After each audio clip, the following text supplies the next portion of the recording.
Sejam bem-vindos ao Cruzamento, um novo podcast onde os temas do digital e da saúde se cruzam para criar um espaço de debate aberto e inovador. O meu nome é Daniel Guedelha e, como habitual, estou acompanhado pelo meu amigo e anfitrião André Correia. Olá e muito bem-vindos. Hoje estamos aqui e temos o prazer de estar virtualmente acompanhados por Arlindo Oliveira. Olá Arlindo, é para nós um enorme prazer recebê-lo na estreia deste nosso podcast Cruzamento. Muito obrigado pela sua disponibilidade. Se calhar começaríamos por, para quem nos ouve, em 30 segundos, quem é o Arlindo Oliveira? Bom, eu nasci em África, em Negais, Angola, depois vivi alguns anos em África, vivi também em Moçambique, depois vim para cá, estudei, tirei o curso no técnico, a licenciatura em Engenharia Eletrotécnica e de Computadores e o mestrado, e depois fiz o doutoramento na Universidade da Califórnia em Berkeley. Em 95 voltei a Portugal e fiz uma carreira mais ou menos académica com algumas intervenções ao nível empresarial, em projetos ao nível de empresas, a gestão e administração de algumas empresas e instituições, e depois também alguma componente de gestão académica. Fui presidente do Instituto Superior Técnico entre 2012 e 2019. E agora continuo a fazer mais ou menos o que fazia, sou professor, investigador e gestor em part-time. De facto, Arlindo, um currículo impressionante, como nós já o conhecemos também. Voltando aqui ao ponto, e se calhar começando aqui por um ponto relativamente à área da saúde, que, como sabemos, tem assumido um papel cada vez mais importante nas nossas vidas. Aliás, esta recente pandemia veio demonstrar algumas das vantagens também da engenharia interagir com a saúde. Sendo o Arlindo, como acabou de nos dizer, um engenheiro de formação, como é que olha para esta interação entre a engenharia e a saúde? Será que, de facto, existe uma colaboração real e quais é que seriam, Arlindo, as suas sugestões para potenciarmos e alavancarmos o cruzamento entre estas duas áreas? Bom, quer dizer, a tecnologia, de uma maneira geral, tem sido cada vez mais importante na saúde. Não, obviamente, só a tecnologia biomédica e o conhecimento da medicina, mas estou aqui a falar de tecnologia, digamos, no sentido mais de engenharia do termo, os equipamentos de imagem médica, as análises feitas por sistemas automatizados e muitos, obviamente, os sistemas de informação, toda a informática médica, e realmente toda a medicina agora está fortemente dependente da tecnologia, quer de tecnologia estritamente médica, quer de tecnologia que vem muito da área da engenharia da física, da engenharia biomédica e de outras áreas afins. Esta maior dependência tem causado e tem criado uma colaboração cada vez mais intensa entre as áreas da medicina e da engenharia. Não é? Aliás, pensa que neste momento é talvez difícil até marcar as fronteiras entre o que é medicina, o que é biomédica, engenharia biomédica, o que é engenharia eletrotécnica, informática, etc.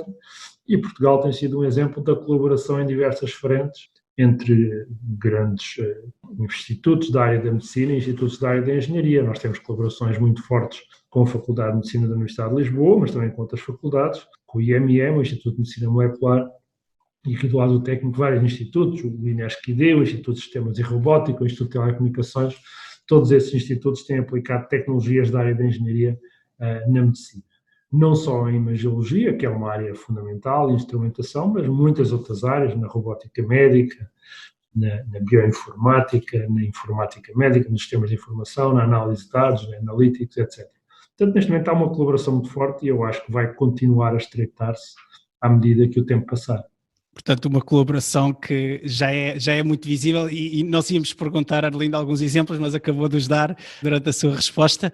E ainda olhando aqui para a área das máquinas, da tecnologia e da biologia e voltando aqui ao ecossistema da saúde, ao qual estamos muito sensíveis hoje, acredita que um dia, Arlindo, uma máquina nos permitirá, por exemplo, fazer uma coisa tão complexa como sejam ensaios clínicos, sem utilizarmos animais ou humanos? Isto é, o que é que queremos dizer? Essa máquina será capaz de replicar, na sua opinião, completamente um sistema tão complexo como é o corpo humano? Essa é uma ambição grande da ciência. Há até não é um projeto, é todo um programa chamado Virtual Human da União Europeia, que tem exatamente como objetivo criar modelos computacionais para seres humanos que permitam, modelos computacionais esses que permitam testar intervenções, tipicamente intervenções com medicamentos, mas também outros tipos de intervenções a nível do ser humano. É obviamente um projeto muito, muito ambicioso, que não estará terminado nas próximas décadas com certeza, e que terá sempre algumas limitações, não é? Por várias razões. Em primeiro lugar, há a intrínseca fiabilidade do modelo, nunca nenhum modelo é 100% fiel à realidade, e no caso do modelo do corpo humano, ainda que restrito à componente que é relevante para as intervenções em questão, intervenções com medicamentos, etc., ainda que restrito a essas componentes, terá sempre muitas limitações. Agora, tendo muitas limitações, não quer dizer que não possa ser extremamente útil, porque pode constituir fases importantes do processo que é muito longo e moroso, não é? Depois há um outro fator muito importante, que é a variabilidade intrínseca aos seres humanos. Nós cada vez falamos mais na importância da medicina de precisão, da medicina dirigida a cada pessoa em particular, e obviamente que estes modelos, os humanos virtuais que estão a ser desenvolvidos pelos investigadores, conseguirão incluir alguma componente da variabilidade genética e comportamental entre seres humanos, mas nunca vão ter essa variabilidade tão rica e tão precisa nos seus efeitos como são os seres humanos que variam muito entre si. Portanto, por força da falta de aderência do modelo à realidade, mas também da intrínseca variabilidade, especialmente genética dos seres humanos, mas também não só genética.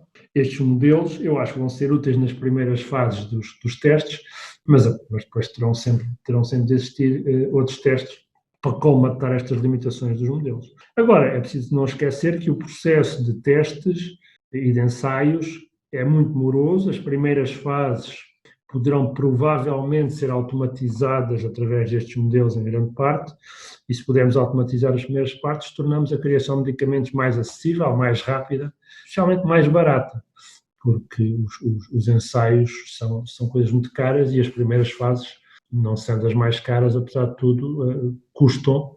Então, são um investimento bastante grande e poderemos fazer muito mais testes se tivermos a certeza que as primeiras fases podem ser de alguma maneira automatizadas com os tais modelos virtuais dos seres humanos, mas quem diz de seres humanos diz de órgãos em particular, porque há modelos que são úteis, mesmo um bom modelo do fígado ou um bom modelo dos pulmões ou do coração já seriam bastante úteis, ou do sistema circulatório, já seriam bastante úteis para testar alguns destes medicamentos. Não podemos sequer pensar que podemos ter um modelo integral de um ser humano completo. Às vezes há modelos mais simplificados de alguns órgãos, de alguns subsistemas, que poderão ser úteis só por si na componente de ensaios. Arlindo, e estamos aqui a falar de seres humanos e esta máquina tão difícil de descodificar por vezes, nomeadamente o nosso cérebro, não é? O cérebro humano. Neste sentido, gostaria também de perguntar se um dia, e já agora quando, será possível termos um computador digital a simular esta nossa máquina biológica? A simulação do cérebro é, de longe, a parte mais complicada da simulação de um ser humano. Porquê? Porque enquanto que os outros órgãos também são complicados, uns mais complexos, outros menos complexos, não é? Mas são muito mais homogéneos, não é? As células do fígado são muito mais parecidas entre si. É verdade que as células do cérebro também são parecidas entre si, não é? São neurónios, células gliais, etc. Mas primeiro há muitos tipos de neurónios, dezenas, se não centenas de tipos de neurónios. E depois cada neurónio fica com uma configuração particular por força do processo de aprendizagem, do desenvolvimento do cérebro, que torna, de facto, cada cérebro completamente diferente de todos os outros. Portanto, a ambição de simular em detalhe um cérebro humano tudo isto que estávamos a falar, é mais difícil de conseguir, não é?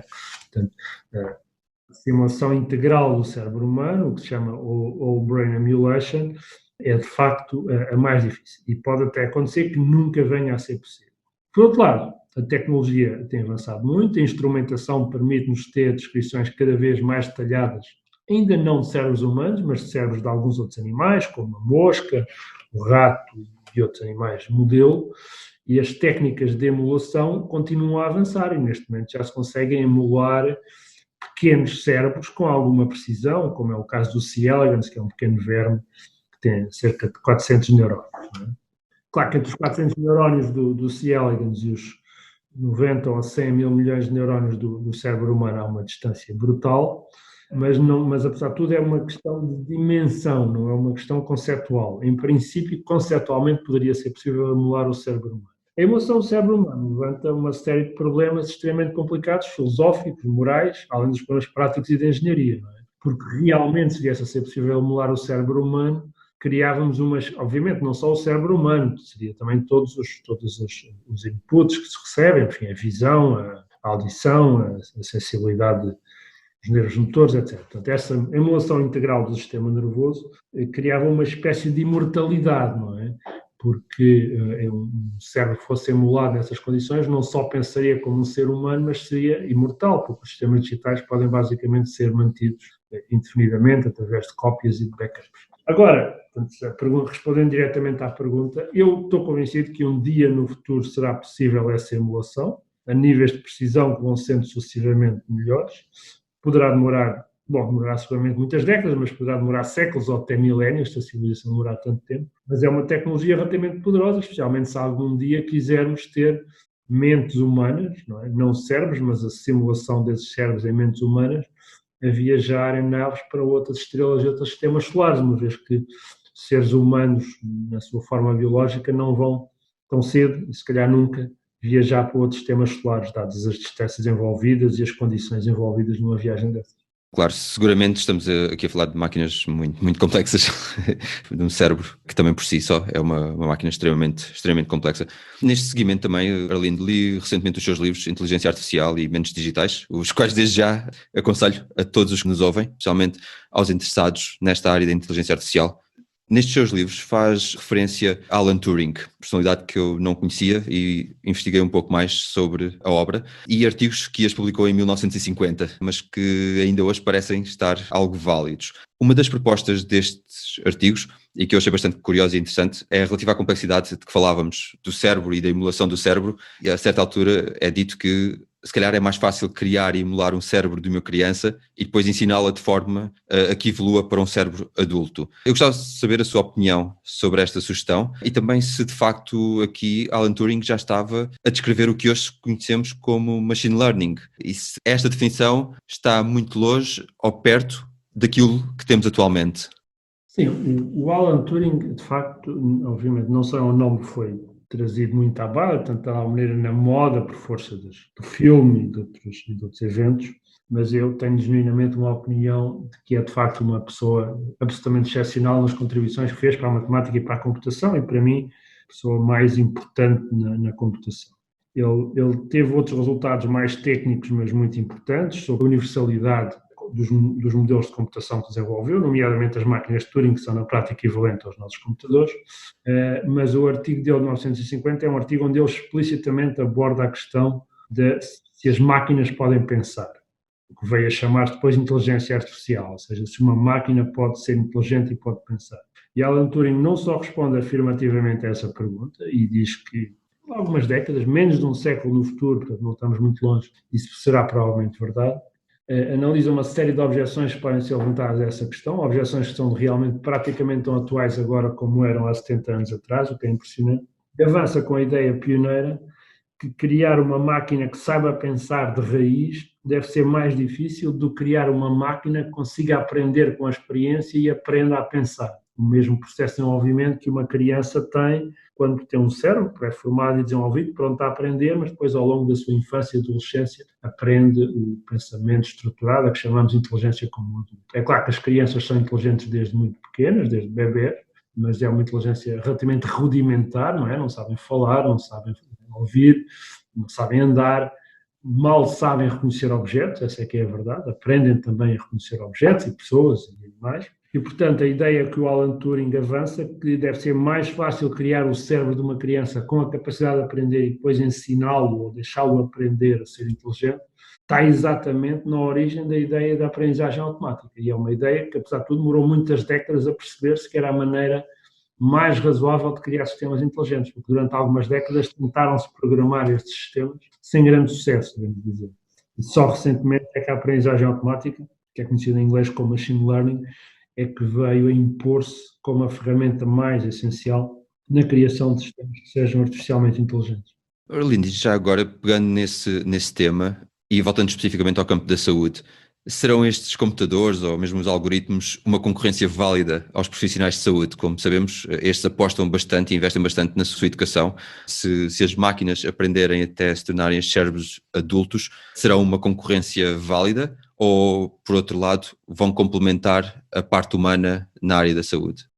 A ver, durante o futuro previsível vão ser complementos e ferramentas para os profissionais da saúde, não é? Tal como agora já há muita tecnologia que são complementos e ferramentas, quer dizer, um equipamento de ressonância magnética nuclear é um complemento, é um elemento diagnóstico usado pelos profissionais da saúde, tal como são as análises bioquímicas, tal como é um eletrocardiograma. Agora, o que acontece é que já agora acontece, não é? Quer dizer, estes sistemas já fazem análises, os que existem, já fazem análises que podem ser cada vez mais completas, se um eletrocardiograma tem ou não tem anomalias, se uma imagem tem ou não tem determinadas características. E o que nós vamos observar é que esses sistemas vão se tornar cada vez mais inteligentes. Um sistema de ressonância vai fazer um pré-diagnóstico para ser validado pelo médico, uma máquina que faz o eletrocardiograma faz uma pré-análise do eletrocardiograma para ser validado pelo médico, e à medida que os sistemas evoluírem vão ficando cada vez mais complexos e os médicos podem dedicar-se às tarefas onde são mais importantes, no diálogo com os pacientes, na interpretação e na conjugação de informação que vem de diversas fontes, na detecção de anomalias que podem não ser óbvias dos exames, etc. Em vez de perderem o tempo a olharem para análises ou a fazerem coisas que são relativamente triviais. Agora, é preciso pensar que à medida que estes sistemas forem evoluindo, não é? Se calhar daqui a umas décadas, vamos ter sistemas que são tão bons a fazer diagnóstico como os médicos de hoje. Aliás, porque é verdade, em algumas áreas específicas, por exemplo, na detecção de cancros em imagens ou na detecção de irregularidades em eletrocardiogramas, para dar 2 exemplos, já há sistemas que são tão bons como os médicos a fazer diagnóstico, pelo menos numa grande fração dos casos. E, portanto, à medida que os sistemas forem evoluindo, as pessoas vão se provavelmente habituando a uma interação, em muitos casos, apenas com o sistema, não é? Ainda por cima, podemos ter neste momento um eletrocardiograma só com um software que descarregamos para o telemóvel. Portanto, nós temos de esperar aqui uma evolução que eu acho que durante muitos anos não vai tirar o lugar aos médicos, felizmente poderão aplicar-se em tarefas de maior valor acrescentado, mas num futuro distante pode ser que os médicos fiquem reservados apenas para casos excepcionalmente complexos, casos únicos, e evitem ter de gastar o seu tempo a diagnosticar constipações, gripes e coisas relativamente escaldões e coisas relativamente triviais, até mesmo cancros de pele, por exemplo, coisas relativamente triviais que podem neste momento já ser diagnosticadas com grande certeza por sistemas automáticos. Portanto, eu acho que isso é uma coisa que vamos absorver em todas as áreas, que é os sistemas de inteligência artificial evoluírem e sistematicamente irem conquistando território que até aí era dos profissionais altamente especializados e que vão usar o seu superior conhecimento e a sua superior flexibilidade para os casos mais complicados. Interessantíssimo. E se calhar pegando aí na frase que disse dos profissionais altamente especializados e olhando de uma forma mais abrangente para a sociedade, nomeadamente a sociedade portuguesa, as tecnologias de facto estão a mudar de uma forma muitíssimo rápida. Nós agora estamos a focar nos profissionais altamente qualificados e eu agora olhava um bocadinho do ponto de vista social para o resto da população. Não corremos o risco, gostávamos muito de ouvir a opinião do Arlindo, dos tais, dos chamados info-excluídos, o facto desta tecnologia aumentar tão rapidamente, como é que garantimos nós, como sociedade portuguesa, que colocamos as pessoas todas on board neste processo de transformação? Qual é que é a sua opinião, Arlindo? Quer dizer, vamos ter o que é natural e a progressiva automação de muitos processos de negócio vai fazer com que algumas tarefas, especialmente repetitivas e que lidam com a informação, se reduzam de importância, não é? Por exemplo, um contabilista cuja função é pegar numa fatura, lançar os dados da fatura num sistema, validar a fatura, etc., é uma tarefa que é execuível por sistemas de inteligência artificial. A análise de uma radiografia com a detecção de o que é que esteja a ser detectado é um processo que também pode ser relativamente automatizado e há milhares e milhares destes casos. Portanto, o que é de antecipar, acho eu. Por outro lado, há outras tarefas muito pouco especializadas, como, por exemplo, atender à mesa, não é, num restaurante, que são mais difíceis de automatizar, são tarefas físicas, com ambientes de grande incerteza, grande irregularidade, etc. Portanto, as tarefas forem especialmente repetitivas e regulares, vai haver uma grande pressão das empresas para as automatizar, porque ficam mais simples. O que significa que as pessoas que desempenham esses empregos terão de arranjar outros empregos. E é aqui que, provavelmente, alguma sofisticação tecnológica, não necessariamente com a informática, mas pelo menos a capacidade de usar ferramentas, de usar telemóveis, de usar editores de texto, usar o que for, não é? Provavelmente essa sofisticação vai ajudar, porque pessoas que não tenham nenhuma sofisticação tecnológica e que não estejam empregados em tarefas puramente físicas, como eu estava a ver, por exemplo, a condução automóvel, mais tarde ou mais cedo, especialmente a condução de longa distância em autoestrada, vai ser automatizada. A condução em autoestrada é uma coisa relativamente fácil de automatizar, não tanto a condução fora das autoestradas, mas em autoestrada, portanto, por exemplo, é perfeitamente possível, não sei bem, não faço aqui previsões, mas em poucas décadas o tráfego de longa distância em estrada, em autoestrada, seja automatizado parcial ou totalmente.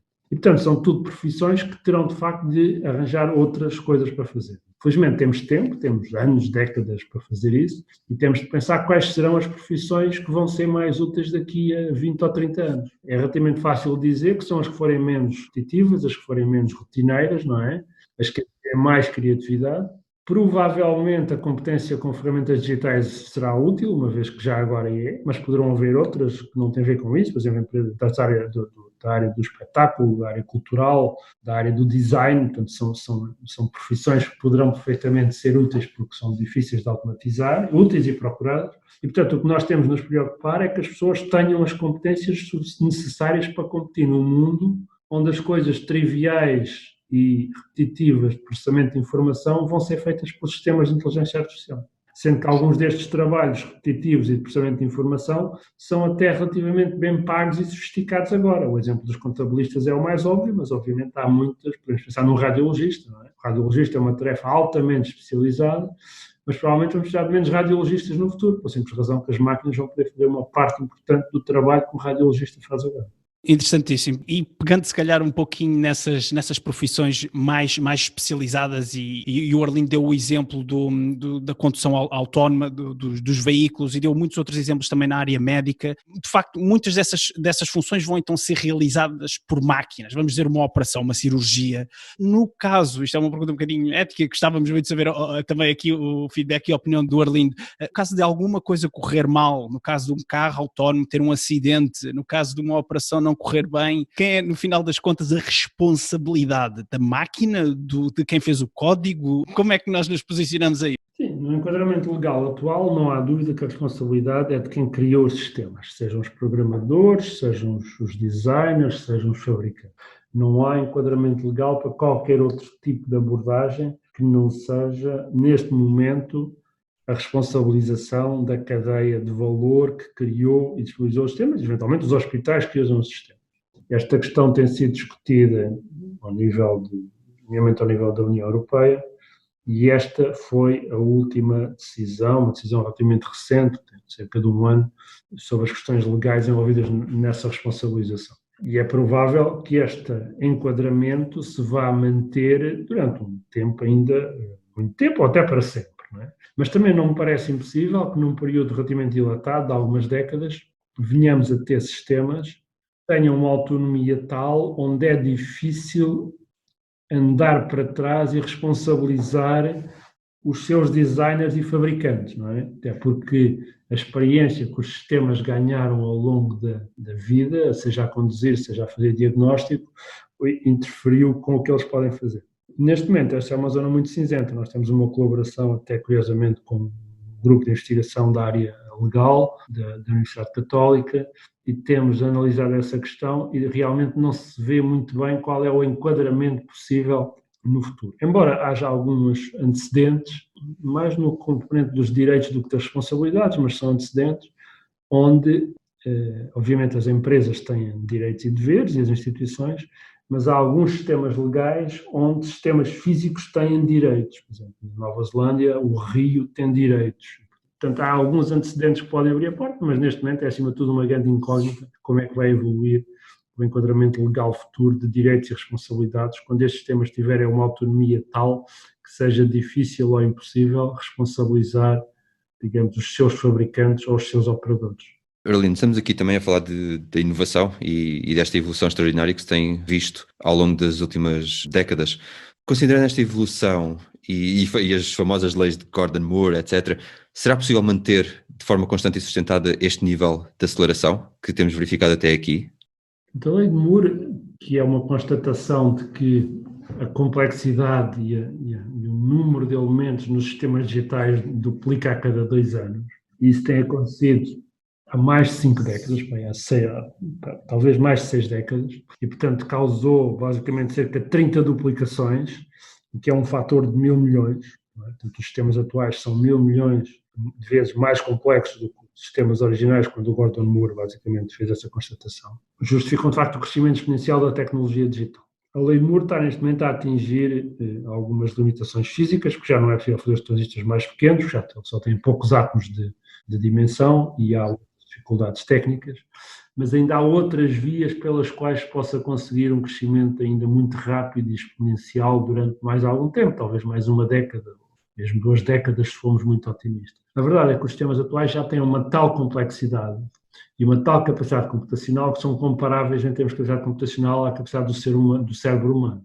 E, portanto, já não é exatamente a capacidade computacional que limita o desempenho destes sistemas. É isso sim a nossa incapacidade para escrever o software correto, os programas corretos e para os usar da forma correta. Portanto, a minha opinião é que eventualmente a lei de Moore vai estagnar e deixar de desenvolver, os sistemas vão deixar de crescer em termos de complexidade exponencial, quer dizer, basta dizer que cada novo telemóvel que nós temos, que vocês usam, já não faz assim as coisas tão diferentes do anterior como isso tudo, não é? Todos tiram fotografias, todos tiram vídeos, mas apesar de tudo, provavelmente durante uma década ou 2 é possível que se continue a manter o desenvolvimento, mas os grandes desenvolvimentos que nós precisamos agora são de facto na área dos algoritmos e dos métodos.